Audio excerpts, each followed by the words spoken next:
Tonight's Lower Paxton Township Authority meeting.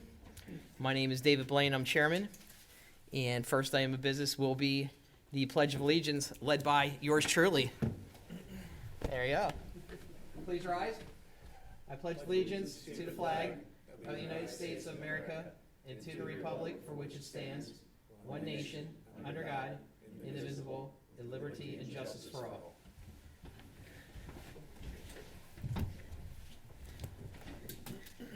All right, we're off to a good start. It's like making your bed in the morning, right? Make your bed in the morning, you get off to a good start, you're ready to go, right? Come on, everybody, come on, let's get excited here. Brad, how you doing out there? You psyched? I'm psyched too. All right, let's get approval of the minutes. We have minutes from January 25th and March 8th. Everybody should have those minutes in your documents and packet to review. Is there any questions on the minutes? Hearing no questions, Chair will take a motion to approve the minutes for the 25th and the 8th of March. So moved. So moved by Mr. Judd. Is there a second? Second. Second by Mr. Navarro. Any further discussions? Hearing none. I think we do this by a voice vote. All those in favor signify by saying aye. Aye. Opposed? So carried. All right. Next item of business is public comment. And public comment would be for anything that is not on the agenda to be discussed tonight. So if there's anybody in the public that has a matter that they would like to discuss that is not on the agenda, we would ask that you come to the podium, give your name and address, and we can go from there. Any public comment? All right, hearing no public comment, we will move on to chair and board member comments. Any board member comments? Yeah, I was just going to say, Supervisor Zumas and Lindsay couldn't be here tonight because they're At the PSAT's PSAT's convention, yep. convention, so they do apologize. That's okay. It's not like they're sitting at home tonight, kicking it back, watching this on TV. So we're good there. Any other comments from board members?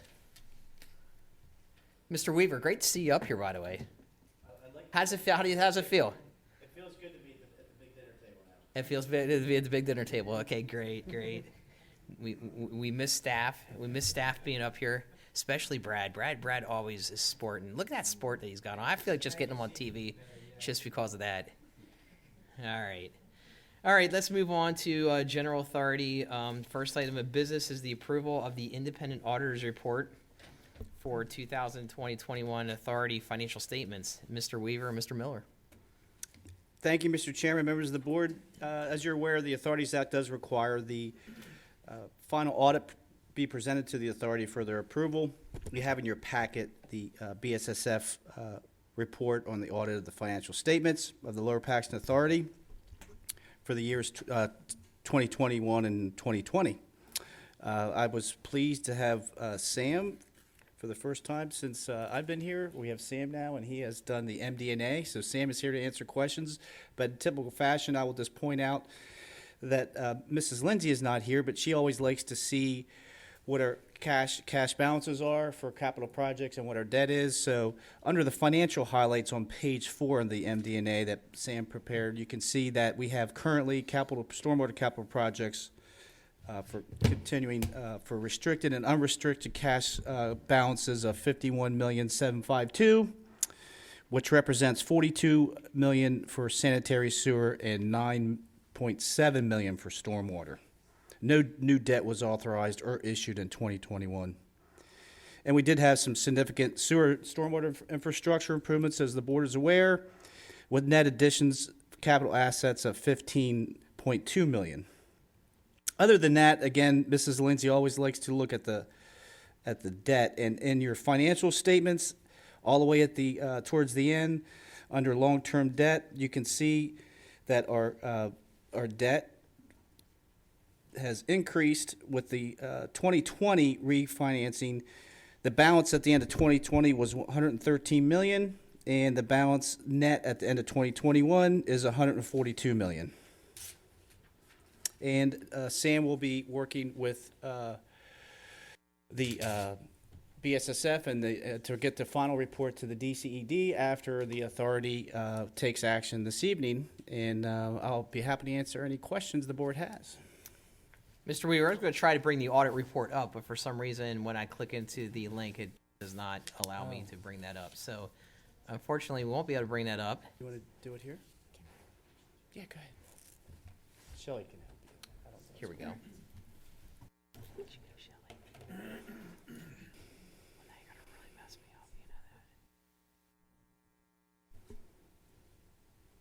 I think we have a new system for the scrolling too, Mr. Chairman. Okay. Right there we go.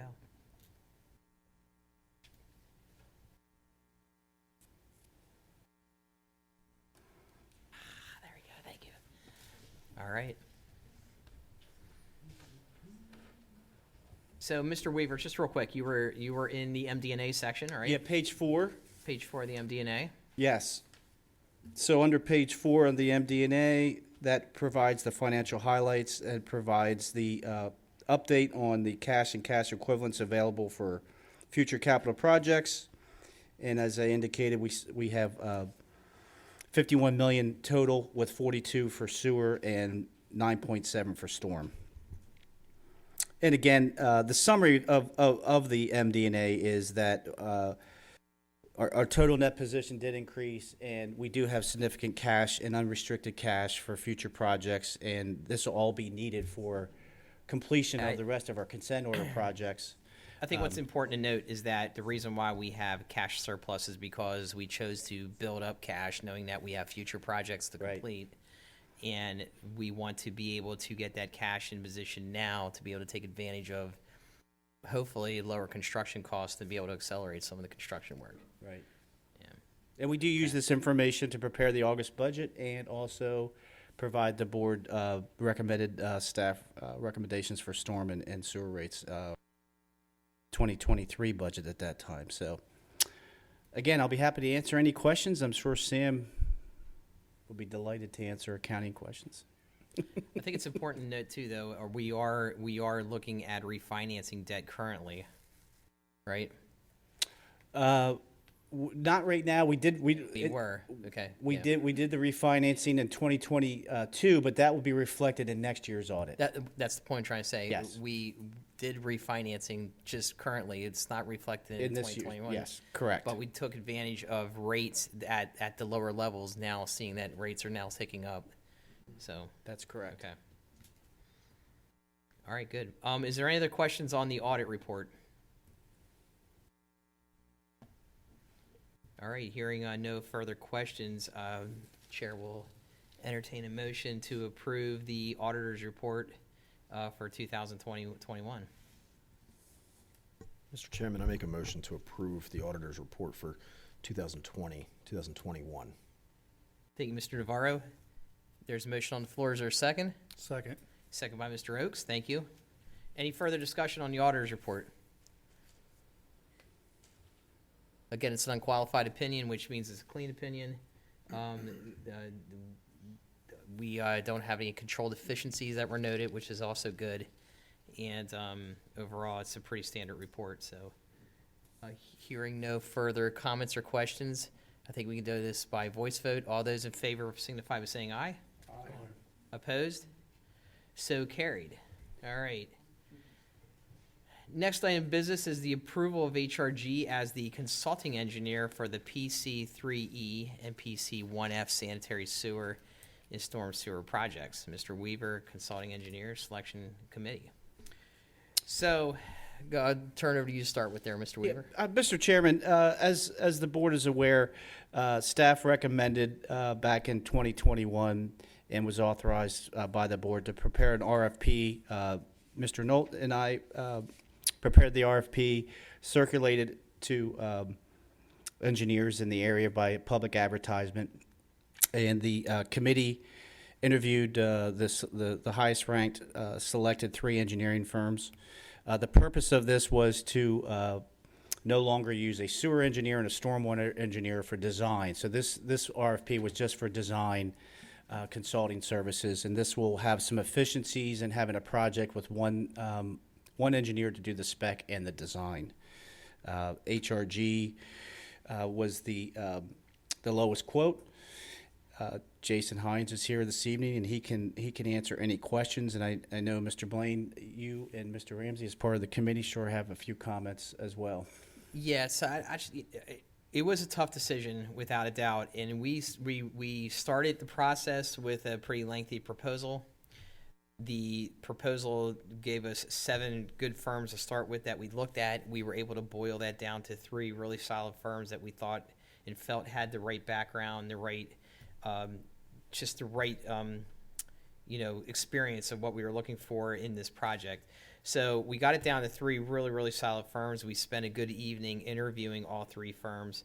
At the end of the day, when we finished our interview process, it was Mr. Ramsey, myself, Mr. Weaver, Mr. Nolt. At the end of the day, when we finished our interview process, it was a really hard decision and a really difficult decision to make.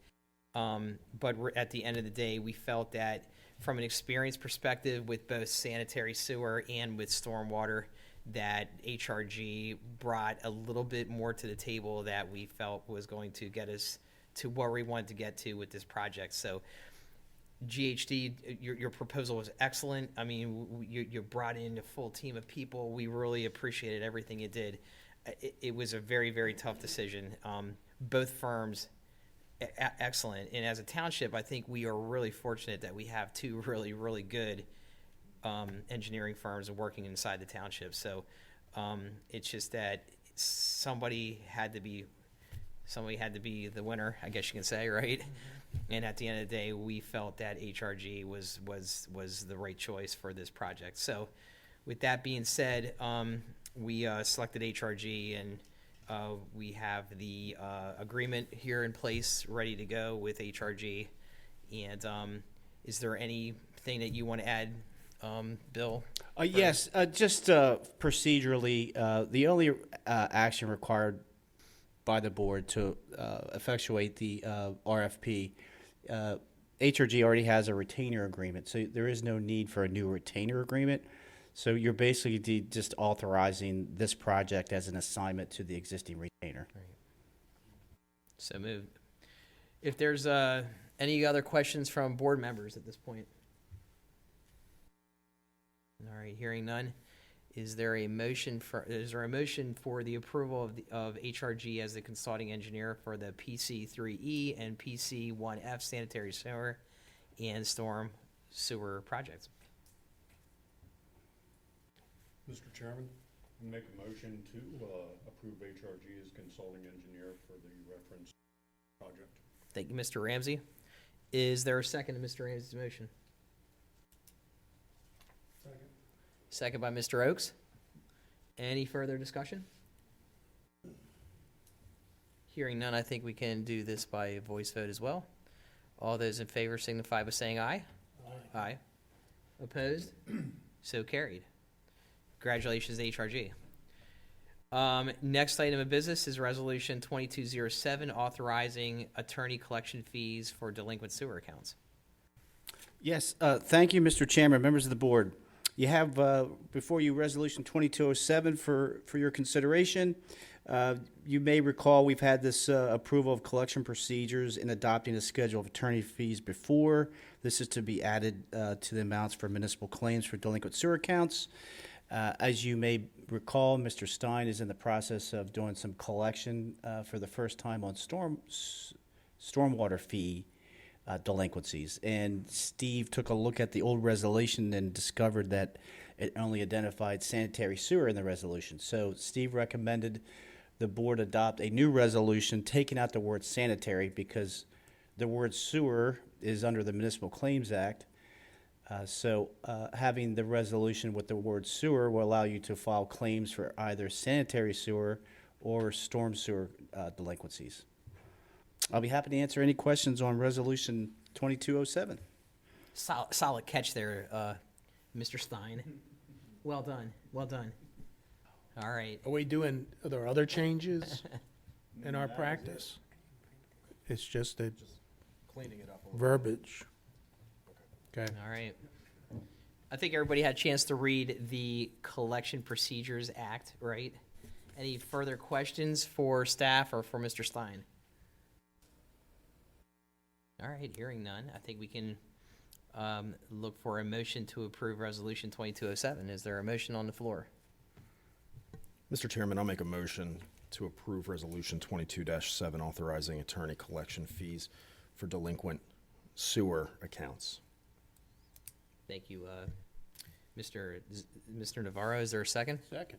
Second by Mr. Judd. Any further discussion? All right, hearing none, I think we can do this by voice vote. All those in favor signify by saying aye. Aye. Opposed? So carried. All right. Next item of business, sanitary sewer fund. Presentation by GHD on the proposed Swadera biosolids dryer. I'm excited. Scott, are you excited to present? Yeah, Mr. Biosolids. Mr. Chairman, just to highlight Mr. Croswell's study, as the board may recall, we did authorize GHD to do a biosolids alternative analysis after we determined that Derry Township was in fact going to look into a regional facility and discuss with other stakeholders the potential of accepting biosolids from neighboring municipalities. So we presented that to the board, and the board authorized Scott to do a study, and he has finished his study and is prepared to I give bet it you to the can't board. wait. You just can't wait to get this presentation. Thanks, Mr. Weaver. Yeah, I think everyone has had our report and had a chance to look through it. I'll walk through the executive summary and can answer any questions following that.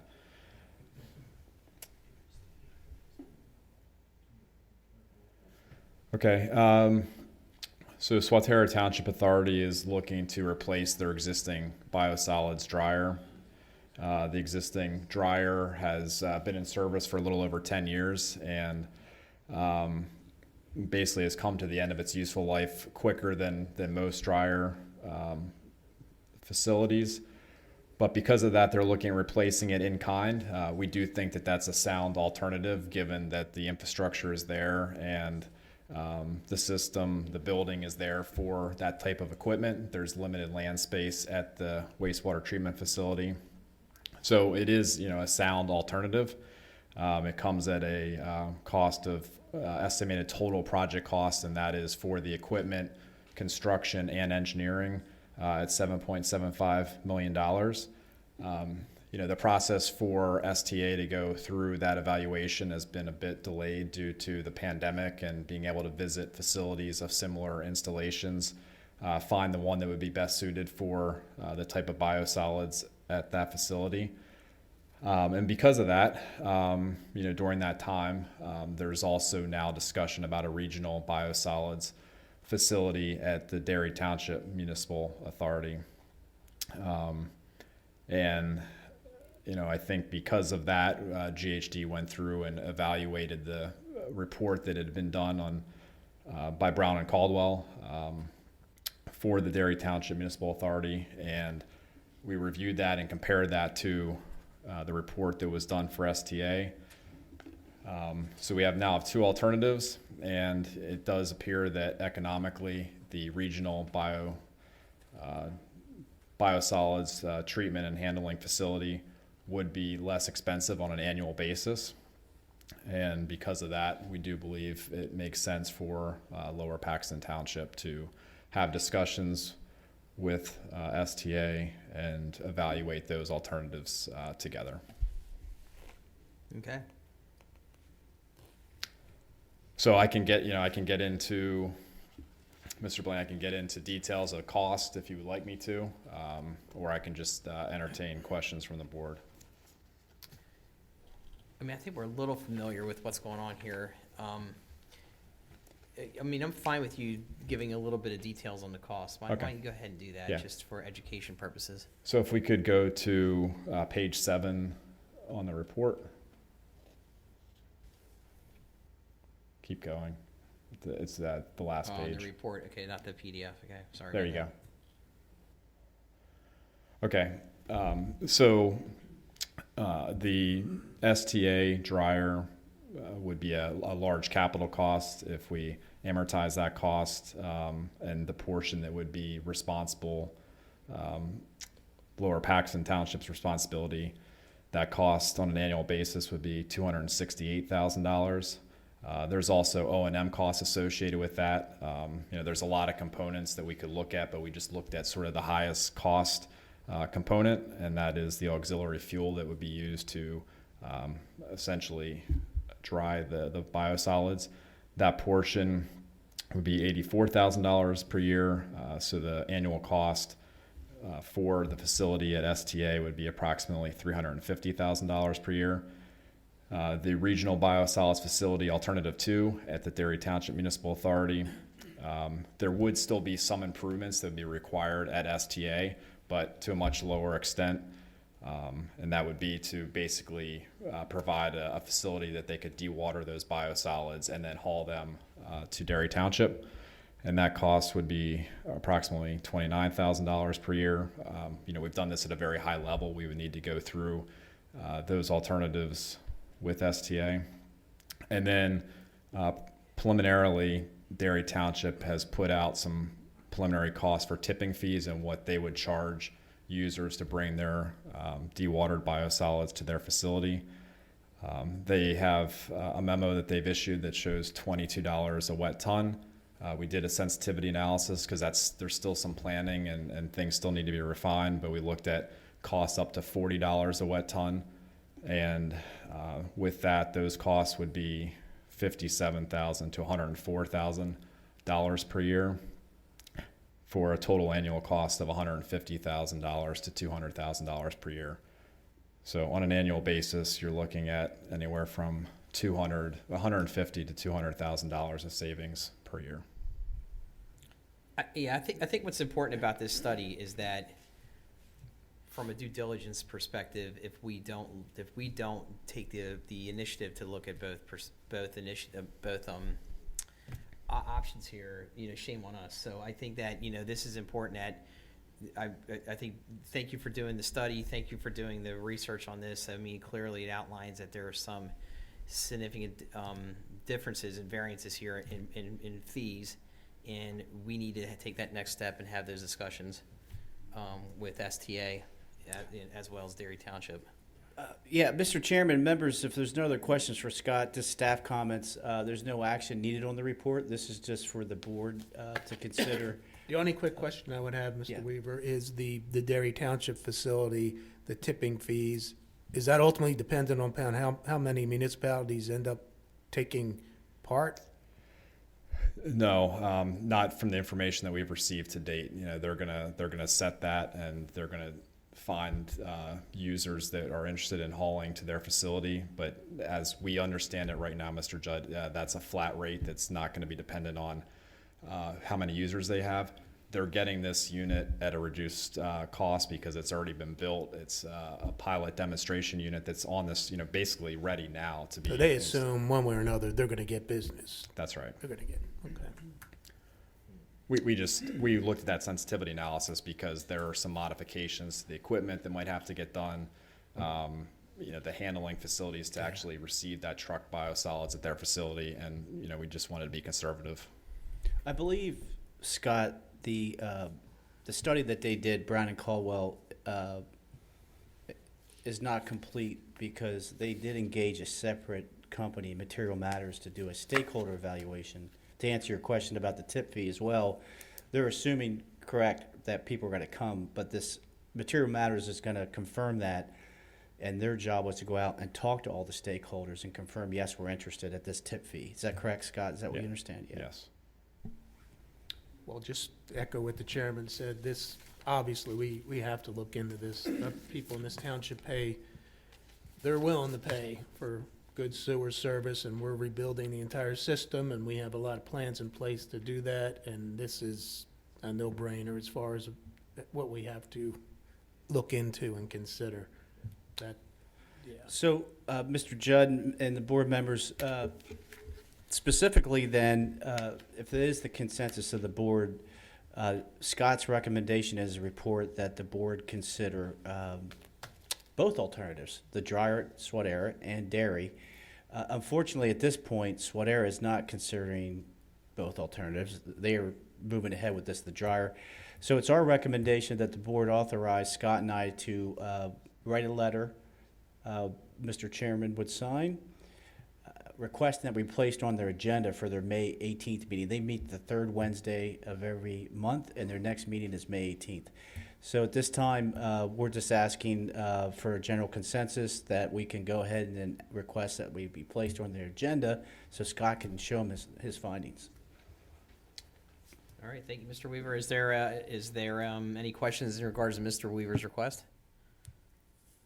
I don't know if there's really a need for action here, Mr. Weaver. I think No. you can just go ahead No, and do there's it. no action needed on the report. Just wanted Okay. to make sure everyone's okay with Yep. us representing the board, and Scott has the authorization to provide his study to Swadera. Right. Good work. Thank you for that's a lot of work that you guys did. Yeah, But thank you. It's great. It's a great. Yeah, you're welcome. Okay. Let's move right on to township reports then, under the sanitary sewer fund. Anything that we need to discuss on under township reports? I'll be very brief, Mr. Chairman, members of the board. As you're aware, Mr. Nolt has been the Public Works Director since 2022. We had difficulty finding a replacement for Mr. Nolt. We did find a candidate under an EIT program with Gannett Fleming. We offered an appointment. He has accepted, and he is starting on May 9th. So at our next meeting, we will have, in typical fashion, as Tim did, provide the board report, a detailed report on the construction activities. But I can just give you a quick verbal. The good news is that BC2 is completed, and we will have a flow report, but initial flow analysis shows that we've removed, in typical fashion, 90 to 100% of the I&I. So that's good news. The restoration is going slowly, but we did send a letter out to all the residents that have a punch list item. Dolly is working for the next 2 months to complete all the paving, concrete, and yards, and they're out there actively working every day, and we expect that project to be done by the end of May, middle June. And then the next project is BC7. And BC7 was awarded by the supervisors to Dolly. They were the low bidder, and they have provided a schedule, and they intend to start that project at the end of May. And again, at the next meeting, we'll provide more of a written report. But I'll be happy to answer any questions. Any questions for Mr. Weaver? Pretty concise report there, Mr. Weaver. Well done. Hearing none, let's go to the engineer's report. Turn it back over to GHD. All right, I'll also be brief here. The first two items on my memo, Bill has already kind of gone through, so I'll skip past those ones. The SC2B and the other items that were under the 2021 sewer project from PAC, that project's been on hold. They were substantially complete back in the fall. They're going to come back in May to finish up the punch list items when the weather's better, because most of it's just seeding. For the lining project, that one is also moving along. It should be completed by the end of May. And we're working through the rest of the construction admin for that project as well. Red Top Road, the sanitary sewer shop drawings, we have reviewed, and that work is underway as well. Scott already addressed the Swatter dryer project. And the last item we've been working on is just the Colonial Road pump station evaluation. There's a developer that's interested in that property that would go to that pumping station. And there's also a couple other properties that could potentially go there in the future. So we're just kind of taking a look and see if the station, whatever the Kessler property wants to tie in and upgrade the station that can handle the future flows as well. Okay. But that's it. Any questions for GHD on the engineer's report? Much different than it used to be in the past. As your reports used to be miles long. And Mr. Seeds would ask you questions on every page. It was awesome. He had them highlighted, too. I know, he had him highlighted. He was ready, man. He was fired up. All right, I don't think there's a need to approve the engineer's report. We just move right on. Let's go to the Stormwater Fund. First item in new business is Resolution 2208, authorizing condemnation of a temporary easement for the BC7 Bridge Culvert Replacement Project. Mr. Weaver. Mr. Chairman, I'm happy to report that we can remove this from the agenda as I received in the mail today this last easement needed for this culvert. So Okay. we are good to go. All right. Then let's move right on to authorization of a new full-time employee for the storm sewer replacement crew under the Stormwater Fund budget. Mr. Weaver. Thank you, Mr. Chairman, members of the board. As you recall, during the 2022 budget preparation and the budget approved by the authority in November 21, staff recommended the board consider the I&I crew that was doing private sewer replacements start doing storm sewer replacements because we discovered that the big costs were going up for storm sewer replacements. We talked to the contractors. The contractors indicated that it's more money because it's not like sewer. You just can't keep going, replace all the mains, the manholes, the laterals. Storm sewer is choppy. They got to mobilize. We did an analysis, and we determined we could save significant dollars doing storm sewer, where private sewers were just saving a little money or breaking even. So I recommended to the board to do this analysis that we at least hire a part-time truck driver. The unfortunate thing with doing storm sewer work is you need an extra body because you need 2 truck drivers. You're digging in the street and the spoils come out, which is the dirt, and then you replace it with stone. So you need 2 drivers there all the time so the operator can keep moving.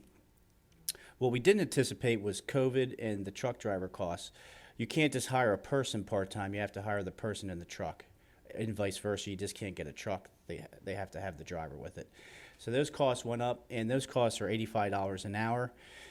So we only used the part-time truck driver for 19 hours, and then we had to steal our guys when they were slow in inspection and so forth. That was the bad news. The really good news is you have in your packet, for the first quarter of 2022, we've saved over $72,000 in storm sewer projects, and we're projecting to finish the work that they have scheduled for 2022 that will save over $400,000. So as the full-time employee is a long-term investment with pension and medical benefits, we do want to point out that that would require some kind of motion by the board. The Authorities Act is a little light there, so there is no requirement that you open the budget up and amend the budget. So all you really have to do is just authorize the hiring of this employee. It is full-time, but as the board is aware, we haven't done much work with the storm sewer systems over the next 20, 30 years as we're doing these capital projects.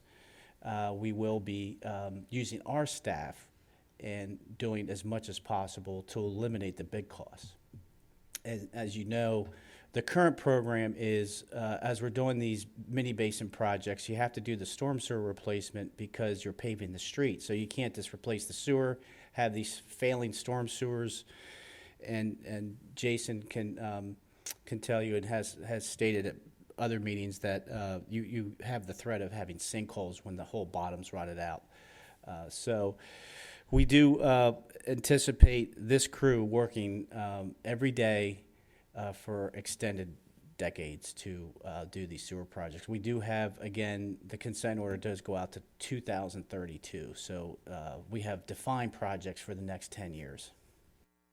So it's staff recommendation that the board authorize this new full-time employee, and I'll be happy to answer any questions. Any questions for Mr. Weaver on the hiring of this new full-time employee? It's a good idea.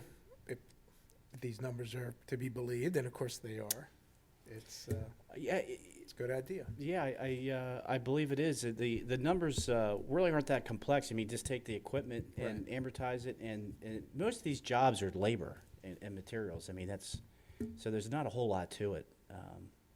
The labor is, when you talk to contractors, their bid is basically half of it is labor, is their cost. So, and now pipe, because of COVID, pipe costs going up. But yeah, we could do things more cost effective. We don't have to pay the prevailing wages, and we don't take a profit. So Yeah, no, that's a great move. Yeah. All right. Any further questions for Mr. Weaver? Hearing none, I think they're looking for a motion to approve the authorization to hire this new full-time employee. So is there a motion on the floor? We don't need to get into position, title, salary, all that stuff? It's a maintenance mechanic 1 position.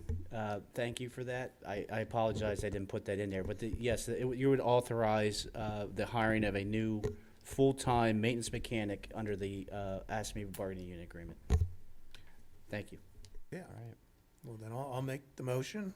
Authorize a new full-time employee, maintenance mechanic, as outlined by Mr. Weaver for the storm sewer replacement crew under the Stormwater Fund budget. Yeah, a motion on the floor from Mr. Judd. Is there a second? Second. Second by Mr. Oakes. Any further discussion? So, well, I guess I have one. Maintenance mechanic, so they can also work on the vehicles as well. Is that correct? Maintenance mechanic applies pumps, so Okay. pumps, yeah. So they'd be able to do They, something. they do plow snow and they can work on trucks, but we do have Tim has a mechanic in his fleet department that does all the maintenance. Three mechanics. Okay, nice. All right, we have a motion on the floor and there's a second. Is there any further discussion? Hearing none, I think we do this by voice vote. All those in favor signify by saying aye. Aye. Opposed? All right, so carried. Go hire your maintenance mechanic 1. Thank you, Mr. Chairman, members of the board. Go. Next item is township reports. Mr. Weaver. Yes, again, I'll be brief. The new EIT will have a more extensive report. Just briefly, and Jason will cover a lot of this in his engineer's report, but I did want to point out that staff has been working with PennDOT and the municipal partners in the sedimentation reduction program as part of our MS4 permit and our joint pollution reduction program. We will have in short order here from CRW a proposal to amend the ICA through a task order to do another contract with PennDOT. And PennDOT can do things a lot cheaper, and we get to share in the credits, so this is a win-win. And as it is today, from what I hear, is this document will be forthcoming, and it'll take care of the remainder of credit reductions required for our MS4 permit, which is about 3.5 more years. We go till July 31st, 2025. So that's just good news to report to the board. Nothing in terms of action right now, but that'll be forthcoming. And the storm sewer work, as I just went through as the new employee addition, is all done through the mini basin projects. I just gave the board the update on that, so I won't bore the board with the storm sewer part. Obviously, the sewer and stormwater go together, so the report I gave on sewer is the same. And there is one other project that's starting shortly. Again, Jason will provide more information, but the Macmore project that was delayed, they intend to start soon. I think Jason could give you more details in his report. That concludes my township report, and I'll be happy to answer any questions. Any further comments for Mr. Weaver? All right, hearing none, we're going to turn it over to you, Jason, on the engineer's report. All right, thank you. Good evening, everyone, board members. Just 2 items I'd like to point out on our report. The first was the one that Bill was just alluding to, the 2020 Lower Paxton drainage improvements that you may recall was awarded to Macmore Construction back in the end of 2020. That project spans 2 areas across the township, Springford Manor and a location over by Byron Avenue. That project was delayed due to utility relocations that needed to occur and supply chain issues with the contractor acquiring materials. That's ready to commence.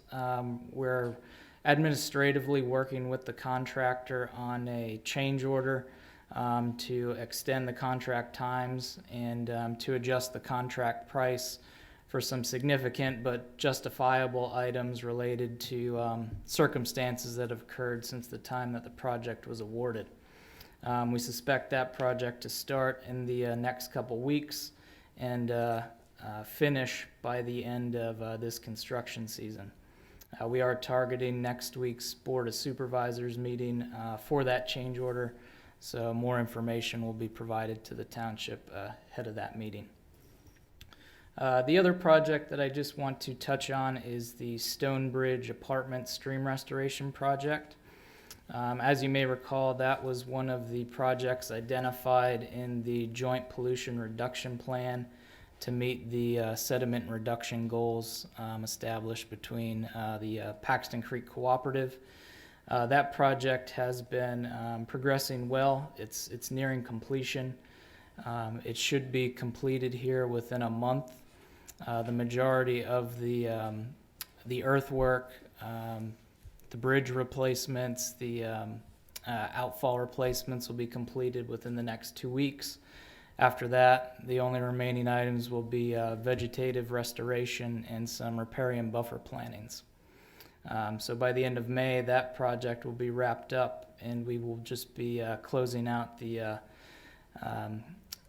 CFA grant that you may recall was received for that project. In addition, I just wanted to express our appreciation to the PC3E, PC1F selection committee and the board for your confidence in us to complete the project. You know, that's been a very successful program, which is a testament to the efforts that everybody that's worked on those projects before us. We just look forward to carrying the flag forward with this one. And with that, I'll just open it up to any questions that the board may have. Any questions for HRG? I'll just say, again, I appreciate with Stonebridge, you chronicling it and kind of showing people what's going on, what that stormwater fee is used for.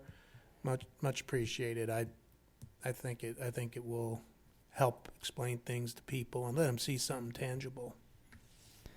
Yeah, and we've been monitoring the project even during construction with some of these significant rainfall events. It's been working well, so it seems to be meeting its intended purpose even in the early stages here of completion.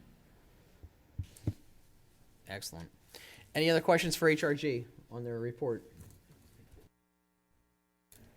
All right, hearing none. Before we go to adjournment, I think I see Mr. Pleasance has shown up here. So I assume that you want to have some time for public comment to address. This move us from the estates of Forest Hills, so we missed the. It's okay. That's okay. We're gonna let you come up and under public comment, just come up to the podium, give your name and address and everything like that, and. Yeah, sure.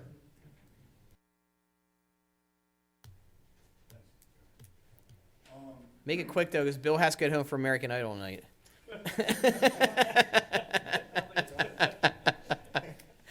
Just kidding with you, Bill. Yeah, my name is Richard Pleasance. I'm a member of the community at the Estates of Forest Hills, which you all may be familiar with. We have other members here. I know a few meetings ago you had a fairly sizable crowd when this whole stormwater discussion started.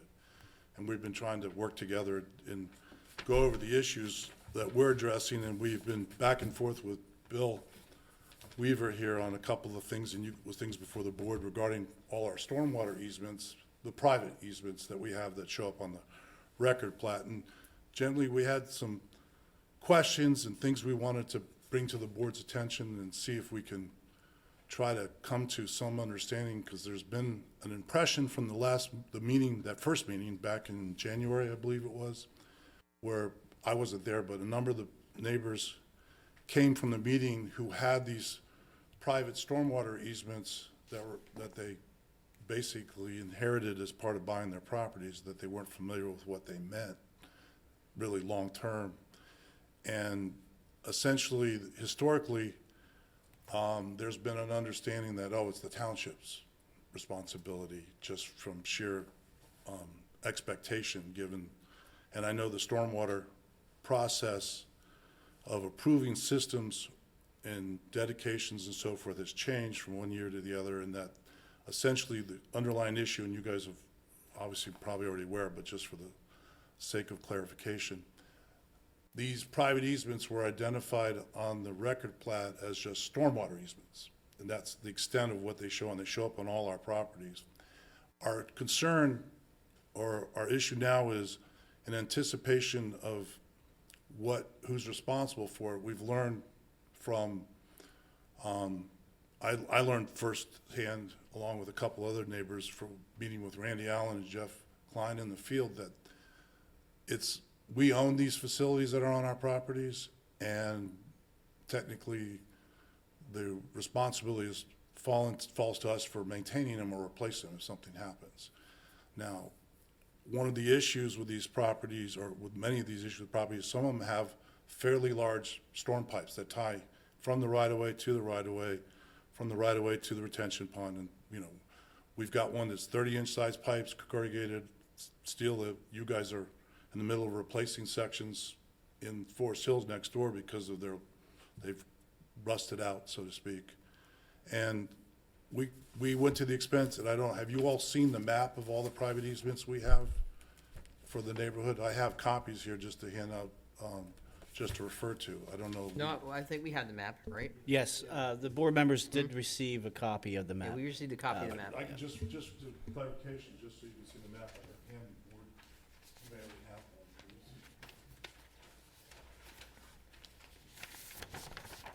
That's your map right there, right? No, this is Yes, one they're that was just different? recently Okay. prepared that just Okay, all right. colors all these maps that cover the whole neighborhood. Yeah, this has been created since the initial meeting. For reference, but essentially, just to keep it simple at this point, the engineer who did the original engineering of the whole subdivision, Dolphin Engineering, and namely Jeff Staub. Yep. Jeff did all the original work, and then he did this map for the HOA to identify all these private easements that we understand that were never formally dedicated, just identifying the record plats that each one of our properties contain. Now, what we've learned is technically we own them, and that we're supposed to maintain, replace, repair, whatever, unless something falls within this 2019 resolution, if it's an impact regarding your MS4 obligations, and that, you know, if something does come up that falls under that category. Because we had a field meeting with Jason, and Jason, you have a copy of this map, I guess? I do, I've seen it, yeah. You seen it? Okay. Thank you. We had a field meeting with Bill Weaver, Jason, and Randy Allen, and a number of the neighbors, and had an informal discussion about and walked through the retention pond, dealt with the retention pond questions, which is a related issue in that it's on this map in terms of the easement, and that the HOA maintains that from a landscape standpoint, and now is understanding that we have further stormwater obligations to maintain as well. But we're kind of trying to understand the process, because there's nothing we can read to explain it, where if we have a pipe that needs to be replaced on these private properties, what is the process for us as an individual property owner to replace it? An individual property owner who has a 30-inch pipe running through their property isn't prepared or understood. It's actually come as quite a shock to a number of them that they own these facilities and they're responsible for them. And so we've got kind of everything from catch basins in their front yard that are right inside the sidewalk, to 30-inch diameter pipes, to even larger pipes that feed the retention pond that are on their property. And they share with a neighbor in some cases, some is solely on their property. What is the mechanism, or what is the process that the board or the authority, now that since the subdivision was done, we understand that the authority has taken ownership of the stormwater system in the right-of-way and the streets. And some of these pipes, for instance, once they cross the property line, there's a line of demarcation there where in the right-of-way, it's the authority, it's responsible, the township, and then once a section that's on your property is your responsibility. How does in this current, as this was originally approved in this manner as we understand it, it wasn't clear in anything we got from the historical documentation. How does the board envision that that's going to happen? I mean, I've got a 30-inch pipe that's failing, flooding down the hill. How's that going to be taken care of, or how do we envision us taking care of it? And I dovetail that with either an understanding from the first meeting that's been conveyed to me by a number of neighbors that they understood that while the authority of the township does not want to own the easements or will not take a dedication or take ownership, if there's an issue, they will come help take care of it, generally speaking. That's the impression. I've since think that in communication between Bill Weaver and the HOA and Larry Troutman, and who's part of the original development group that still owns some property, that may not be the case. So we're all kind of struggling with how's that going to, I mean, how does the board envision that to be taken care of? I mean, how do they envision a homeowner's got a failing 30-inch pipe in their front yard running out down the hill and in the street? How's that going to happen? I mean, what do they envision the process is going to be that would be taken care of? So these are kind of, granted, we don't have any failures going on now. We're just trying to anticipate how that happens. And this easement issue, the one incident that did happen, and Jeff Klein and Randy Allen came out, was a catch basin on a swale in mid-slope between Kensington Drive and Abbey Lane, got clogged and flooded out a neighbor's property and had a major silt run down the street and fill the street. Public Works Department came in and cleaned the street, but there now was a discussion who's responsible for keeping that storm drainage, that swale, and that's when it was first communicated that issue like that, maintenance, really falls to the property owner. And the property owners were in shock. They don't understand why are we responsible for something that doesn't drain our property, it drains properties above us. So it seems to be an extensive issue in our neighborhood, but we're trying to get down to, okay, what is the process? I mean, who do we reach out, and how does the board envision, or the authority envision that gets taken care of? You know, connecting to your system, from your system to your system, and running through these properties. How do they envision that? I mean, how do we start that process of discussion so there's an understanding who's going to do what and how's it going to happen? So. Okay. Now, I mean, I appreciate your comments. We're gonna have to take those comments and talk a little bit more about how that works, because it sounds to me like the issue is that if for the private owner to upgrade the system on their property, how do you ensure it meets the standards that are supposed to be in place today, is what you're saying? Well, it's that, plus the idea is that a lot of these people that own property, now they're aware that they have been told they own the property. It's a liability that they're trying to get their hands around to understand, how did I end up with this liability? Because nothing was ever disclosed in the process in their mind. And then how do they execute, or how they handle that problem that may arise? And, you know, granted, we don't want to wait till there's a breakdown in the system. It's you know, there is, unfortunately, there's a title issue in questions that come down to, there's an undedicated easement that's identified on the plat. It's just as stormwater. This was done in the 90s, and then 2010, and I'm speaking, generally speaking, my understanding, because I haven't seen it, the ordinance changed where those stormwater easements can't just be identified as stormwater. They have to be identified to who the easement belongs to, and that wasn't done in this case, where I think it was done next door to our development in the estates of Autumn Oaks to some degree. So we're trying to create point of reference. We got Forest Hills Estates, and then the estates of Autumn Oaks, and they all have different historical experiences where everything was dedicated to the township, Retention Pond and Forest Hills, and I guess that was decided we don't want to do that anymore. So then the estates came along and said we're not accepting dedications of open area in these because we don't want the responsibility. And then these stormwater easements, these private stormwater easements that were envisioned, are now identified to whom they're to. And so we're kind of at a loss. I mean, because we're at a loss from No, that. I understand where you're coming from. We're just not going to have an answer for you right this minute. no, Okay, so let staff and in the board here talk about it, and we'll come back to you with some thoughts and suggestions. Okay, there's a group of us that will either email back to Bill so he knows the whole group that's now really part of this thing. We're trying to develop the concept of maybe a stormwater committee so that some intelligent, informed people can pursue it, because it's hard to get the whole neighborhood to come every meeting, and that's Yeah, really no, might be a waste absolutely. of time. we're trying to, we feel like we gotta figure out this issue Right. before it becomes a logistical, physical issue, and even though now the property issue of an undedicated easement is a separate kind of issue, but, you know, if we're trying to represent to somebody, okay, this is what we think happens, but nobody really, we're all in the dark, and we're kind of fearful of the size of the liability that's pending here. And having been in these Forest Hills, we've seen what happens to corrugated metal pipe over a certain period of time. You know, it wears, it corrodes through, and there's no bottom to these pipes anymore. And then you have all the other, I mean, not that I just happened to run into Bill's field crew on Continental Drive the other day as they were walking through, looking drawings, and I'm like, I just, again, poked my nose in and said, what's going on, what you guys doing?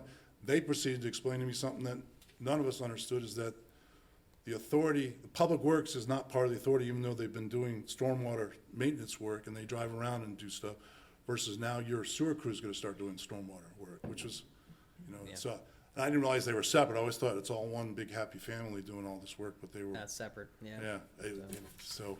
Mr. Chairman, if I could just make a few comments. Sure. When we did meet, just briefly, we did explain to the HOA, Mr. Pleasance, again, that this is not a township problem, this is a statewide problem. Solicitor and engineer have recommended that you let the courts or the regulatory agencies play this out, but all around the state of Pennsylvania for decades, once the public water leaves the street, all of the stormwater conveyance systems are private, maintained by the private property owner. What Mr. Pleasance is bringing up, and we had some questions from the members of the community, or legitimate questions on how do you maintain this system, that kind of thing. We've gotten answers to them that, okay, the fee is not set up, we can't dedicate it, but these are legitimate questions, you know, when would the authority consider it a project? How do they maintain their system? Those kind of questions. So we can work with HRG and get some answers back to the HOAs. Yeah, it Folks. sounds to me like at a minimum, what they're looking for to start with is that if there is the need to, it's on their private property. Right. If it needs to be improved, what are some of the standards that need to be met? How do they ensure that it meets the standards that are supposed to be met? I think that, you know, if we could provide that to start with, that would Quite be helpful to frankly, start with. we've never really, Jason, to my knowledge, had a member of the public ask these kind of questions, have you? That desires to maintain their stormwater system. Well, the unique part of this situation is because of the unique nature of the neighborhood being on the side of the mountain and the complications of stormwater, they made some decisions in the design coordinated with HRG and the Dolphin Engineering to run some of the storm pipe out of the right-of-way, go down the hill, because they were trying to get water for fighting, you know, with the challenge of topography, and tie back into the system in the right-of-way. And in doing so, they had a private easement, because it goes in and out. So common sense says we gotta, if they all, their normal interpretation would be, well, it's part of the system, so it must be, that stormwater easement belongs to the township, because the system belongs to the township. But now, we've learned somewhat shockingly and still befuddled more than anything, a 30-inch pipe that all of a sudden goes from the system in the right-of-way, out of the right-of-way, down through property, and then back connects in, so the water takes a shortcut, so to speak, creates a lot of angst in saying, now, we own that? You know, everybody has been shocked that doesn't make any sense, you know, and so I said, so there's a ownership issue and a logistical issue. The ownership issue can be relatively continue to be ignored until there's a logistical issue and somebody's got to pay for 200 feet of pipe to the property because they find out it's blowing through, it's now, they could see holes in the yard and it's coming and it's draining out into the street. You know, we just experienced with the township, when we did this shared walkthrough from that meeting and follow-up on the retention pond, that there's some issues with the retention pond need to be done, and we asked for their help and guidance on what, you know, looking at it, we inspected, Jason came out and did it, and we were served with notice of violation, that we need to do certain things. And that was the kind of thing, wow, we thought we were working on what do we need to do, and we're working on trying to solve that problems with the retention maintenance issues right now, with retention ponds. So the concern, there's no expertise within the neighborhood to all of a sudden just know what to do. and then quantify it and execute. That's in an HOA issue. These private easements are on private property. They're like thinking, okay, we're all gonna get notice of violation that we got 200 feet of pipe to replace because the property's drained into the street, and yet, you know, with a township TV these things and check them and maintain them, because it's part of their system. It's like, you'll maintain it to here, stop here, and then go down the hill and pick up here and like ignore the section that's part of the system. So there's kind of an illogical perspective on this, and we just want to start the discussion, because we don't want to have this all of a sudden have to be addressed in short order when there's a problem. Because the reality is, when there's a failure or replacement, none of these homeowners are prepared to either coordinate or pay to have a section of a large piece of pipe. I mean, it's one thing having these catch basins in the front yard. I know that Public Works, after some of these major storms we have, do go through the neighborhood and check catch basins and clean them and empty them. I know when the property we have up in Timberline Court in Forest Hills, the authority, I mean, the Public Works did get a temporary easement off-site and repair the stormwater coming off the mountain, and took care of the issue we had for years, and then fixed that. It was all off-site. Did it temporary, HRG did the design, did the temporary easement, they executed the work as part of the other work they were doing, and then they were done and they solved the problem. Well, Mr. Pleasance, I mean, I appreciate your comments tonight. You know, we've talked about this already once before, and as you said, we've had staff out to meet with you as well. We're going to circle the wagons here and get back to you with like what things should look like on the private, you know, with the private owners in regards to if they need to replace that, what that should, you know, how that process should work. We're not in a position right now to, you know, to have a discussion in regards to the township taking over private, you know, facilities. That's just the township's position has always been that if it's on private property, it's not a municipal. But on the flip side of that, I understand where you're coming from, and that is, if there's a failure, how do you get the failure fixed, There's and maintenance issues with and failure. what needs to happen on the private owner's part to fix it. I think we can address that part in regards to what would be, you know, what the private owner would need to do to improve the facility. I just leave two thoughts that we understand is it the authority, or is it the township and Public Works that should be dealing with issues like this? And we understand it's the authority. The authority is responsible for stormwater, so it would be the authority. Okay. The authority funds the program. Yeah. Because I understand the Public Works guys. So have been out doing- ultimately, anything that deals with funding and the ownership of the system is the authority. Jason also is the stormwater engineer for the township, and the township enforces the stormwater ordinance. Right. So there are two different variations there, but ultimately, the funding and the ownership is the authority, so. Okay, so Public Works, when they're doing maintenance, doing stuff related to stormwater, because I've seen them, that's just. Yeah, well, we're all township. Right, Because right. the authority hired the Okay. township to run the authority. Because so- we're actually asking ourselves, is this Yeah. a authority issue we should be talking, or should we go into the board supervisors and It is complicated, I agree, Mr. Chairman, it is confusing Yes. because the township does enforce the ordinance and the authority owns the system and is responsible to fund the MS4 program, so we do understand the confusion. And again, HRG and myself can certainly try to clear some of that, these enforcement mechanism, ordinances, maintenance responsibility. Jason, I think Jason wanted to make a few comments. Chairman, if you Sure. don't mind. Go ahead, Jason. Yeah, and maybe just to shed some light on the question of the standards that these private facilities would need to be brought into should they be replaced or maintained. That's kind of outlined in the township stormwater management ordinance. That kind of work would be considered a regulated activity under the requirements of the stormwater management ordinance. So that would probably be the most applicable guidelines that we could point you to. And I think, to your point, the big issue there is that it's not even common knowledge that individuals with these facilities on their properties know that they're their responsibility. It would know that the stormwater management ordinance is that guideline. So I agree with you that there would need to be some education on that front.